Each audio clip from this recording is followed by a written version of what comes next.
6 untuk seluruh wanita di Indonesia.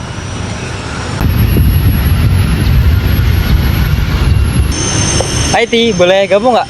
Boleh. Lagi nunggu kawanku nih soalnya. Boleh. Duduk Boleh aja. ya? Boleh. Kok kan hari ini pakai kebaya? Hari ini kan hari Kartini, makanya pakai kebaya. Kalau hari Kartini harus pakai kebaya ya? Sebenarnya nggak harus sih, tapi kita kan udah identik sama baju kebaya. Terus lagi pula kebaya juga identitas nasional kita. Betul, baju batik yang lagi kamu pakai juga masuk ke identitas nasional kita. Oh berarti itu masih penting ya? Jelas masih penting dong. Kalau teman-teman tahu nggak apa itu identitas nasional? Kalau belum tahu, tonton video kita sampai habis ya. Halo semua, aku Tiara. Di sini kalian udah tahu belum identitas nasional itu apa? Identitas nasional itu terdiri dari dua kata, terdiri dari identitas dan nasional. Kalau identitas sendiri artinya adalah ciri-ciri atau suatu hal yang melekat pada diri seseorang, kelompok, atau bahkan organisasi. Tapi kalau nasional sendiri artinya adalah bangsa secara menyeluruh yang terdiri dari rasa kesatuan ras, keyakinan, budaya, dan sebagainya. Jadi, identitas nasional adalah ciri suatu bangsa yang membedakan bangsa tersebut dengan bangsa yang lain. Halo semua, aku Faisal. Jadi aku mau jelasin bagaimana unsur-unsur pembentukan identitas nasional. Yang pertama yaitu suku. Halo, aku Aul. Aku dari Jawa. Halo, aku Queen. Aku dari Palembang.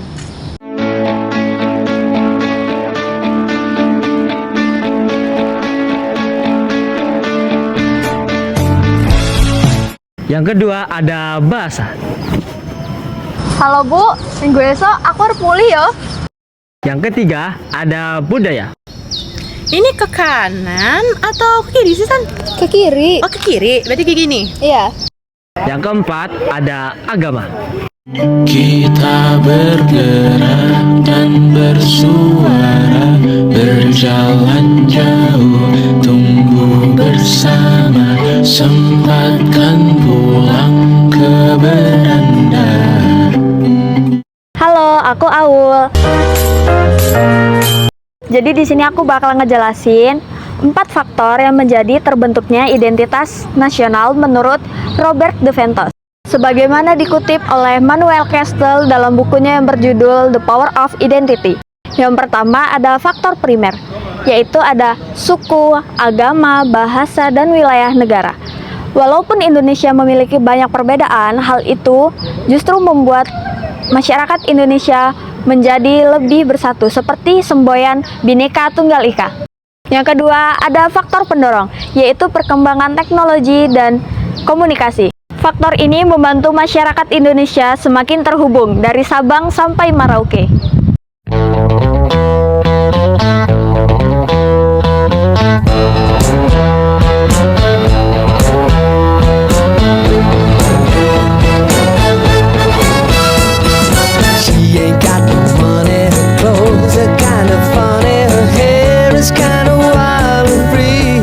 Halo, aku Sania. Di sini aku mau ngejelasin yang ketiga, faktor penarik. Faktor penarik mencakup bahasa resmi, tumbuhnya birokrasi, serta penataan sistem pendidikan nasional. Bagi bangsa Indonesia, bahasa Indonesia telah menjadi bahasa resmi sebagai bahasa persatuan dan kesatuan. Dinamika birokrasi terus terjadi, dan sistem pendidikan secara nasional terus dikembangkan untuk pendidikan bangsa.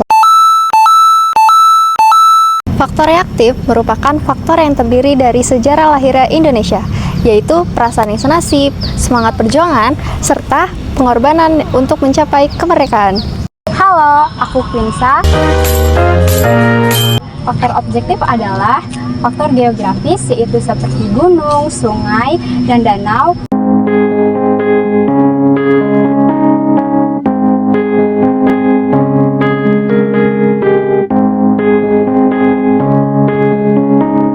Lalu, ekologis yaitu lingkungan yang ada. Dan demografis adalah lingkungan masyarakat yang rukun.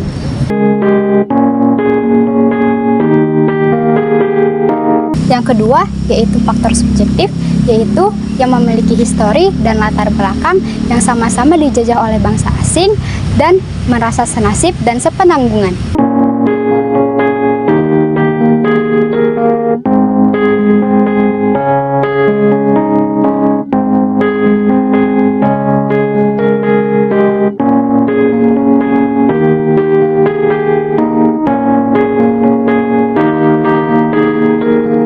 Contohnya sosial, yaitu interaksi yang terjadi di dalam masyarakat Indonesia.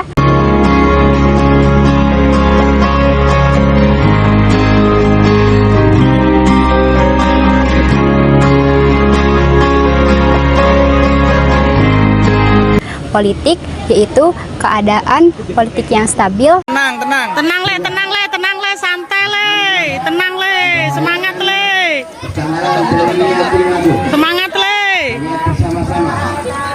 semangat ya le, tenangkan bebas guys. Dan proses berpolitik. Oke, singkat saja, siapapun pemimpinnya, siapapun yang menang, tetap penderitaan kita tanggung sendirian. Paham? Dan yang terakhir yaitu kebudayaan. Di dalam masyarakat Indonesia terjadi hidupnya perbudayaan yang berbeda.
Identitas nasional Indonesia saat ini bukan hanya menjadi sebuah identitas, akan tetapi sudah sampai ke mancanegara, seperti budaya hingga pariwisata di Indonesia. Budaya seperti pakaian yaitu batik yang sudah diakui oleh UNESCO sebagai warisan budaya tak benda pada tahun 2009. Tokoh dunia seperti Nelson Mandela pada saat beliau masih hidup sangat suka menggunakan pakaian batik. Batik kini sudah hanya sebagai pakaian di masyarakat lokal saja, namun memang sudah banyak dikenal di luar Indonesia. Pakaian-pakaian adat dari berbagai daerah juga menjadi identitas nasional yang sangat tidak mungkin untuk kita lewatkan. Pakaian tradisional sangat sering dipakai dan bahkan dipamerkan di berbagai ajang seperti yang baru ini, yaitu Putri Indonesia 2026. Bahasa Indonesia yang menjadi sebuah bahasa persatuan di Indonesia kini tidak hanya digunakan oleh masyarakat Indonesia saja, namun di negara luar seperti di Australia juga dipelajari. Di sana, bahasa Indonesia menjadi salah satu bahasa asing yang diajarkan di sekolah-sekolah yang dapat disebut dengan language other than English.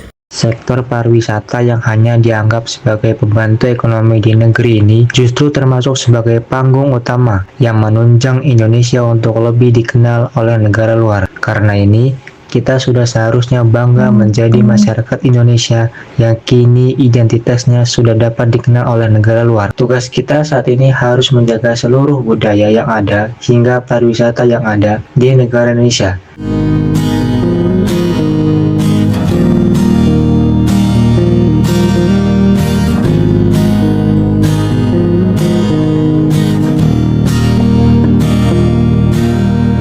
Suara motor itu semakin mendekat.